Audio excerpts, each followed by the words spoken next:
ഇത്രയും നാൾ കൂടെ നിന്ന് പ്രോത്സാഹിപ്പിച്ച അമേരിക്ക ഉക്രൈനുള്ള സൈനിക ധനസഹായം വെട്ടിക്കുറയ്ക്കുന്നു. അമേരിക്കൻ പ്രസിഡന്റ് ഡൊണാൾഡ് ട്രംപിൻ്റെ ഭരണകൂടം ലക്ഷ്യം വെക്കുന്നത് ഉക്രൈൻ സംഘർഷത്തിന് സമാധാനപരമായ ഒരു പരിഹാരം കണ്ടെത്താനാണ്.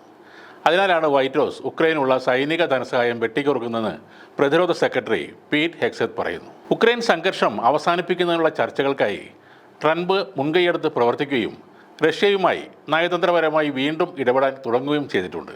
2022 ഉക്രൈൻ ഏകപക്ഷീയമായി ആദ്യ ഇസ്താംബൂൾ ചർച്ചകളിൽ നിന്ന് പിന്മാറിയതിനു ശേഷം റഷ്യയും ഉക്രൈനും തമ്മിലുള്ള നേരിട്ടുള്ള ചർച്ചകൾ 2025 വീണ്ടും ആരംഭിച്ചത്. ജനുവരിയിൽ ട്രംപ് അധികാരമേറ്റതിനു ശേഷമാണ് അത് ഉണ്ടായത്. പിന്നീട് അമേരിക്കൻ സർക്കാർ ഉക്രൈനുള്ള സഹായം ഗണ്യമായി വെട്ടിക്കുറക്കുകയും ചെയ്തിരുന്നു. American vice president JD Vance തൻ്റെ മുൻഗാമിയായ ജോ ബൈഡനെ വിമർശിച്ച് രംഗത്ത് വന്നിരുന്നു. ഉക്രൈനെ പിന്തുണക്കുന്നതിന് വേണ്ടി അദ്ദേഹത്തിൻ്റെ ഭരണകൂടം ഭ്രാന്ത് പിടിച്ച പോലെ തുകകൾ ചെലവഴിച്ചു എന്നാണ് വാൻസ് ആരോപിക്കുന്നത്. നയതന്ത്രപരമായ ഒത്തുതീർപ്പിന് നിർബന്ധിക്കാൻ ശ്രമിക്കാതെ അവർ ഉക്രൈനിലേക്ക് $300 ബില്യൺ അയച്ചുവെന്നും അദ്ദേഹം പറയുന്നു. എന്നാൽ ഈ ഏപ്രിൽ ഉക്രൈൻ്റെ ധാതു സമ്പത്തിലേക്ക് കടന്നു കയറാൻ അനുവദിക്കുന്ന രീതിയിൽ ഒരു പ്രധാന കരാറിൽ ട്രംപും സെലൻസ്കിയും ഒപ്പുവെച്ചിരുന്നു. ബൈഡൻ്റെ കീഴിൽ ഉക്രൈനായി ചെലവഴിച്ച $100 ബില്യൺ തിരിച്ചുപിടിക്കാൻ അമേരിക്കയ്ക്ക് ഇതൊരു മാർഗമാകുമെന്നും അദ്ദേഹം പറയുന്നുണ്ട്. അമേരിക്ക നൽകുന്ന വ്യോമ പ്രതിരോധ സംവിധാനങ്ങളുടെ നിരന്തരമായ ക്ഷാമവും സമീപ മാസങ്ങളിൽ അമേരിക്കയിൽ നിന്നുള്ള സഹായം കുറഞ്ഞു വരുന്നതും വ്ളാഡിമിർ സെലൻസ്കി പലപ്പോഴും ചൂണ്ടിക്കാണിച്ചിരുന്നു. ഇതുവരെ മുടക്കിയ പണം തിരിച്ചുപിടിക്കാനുള്ള ഒരു മാർഗം മുന്നിൽ കാണാതെ ഇനിയും ഡൊണാൾഡ് ട്രംപ് സഹായിക്കില്ല എന്ന് തന്നെയാണ് ഇപ്പോഴത്തെ നീക്കങ്ങളിൽ നിന്നും വ്യക്തമാകുന്നത്. ഉക്രൈനിലാണെങ്കിൽ റഷ്യ ഇപ്പോൾ കടുത്ത ആക്രമണം നടത്തുകയാണ്.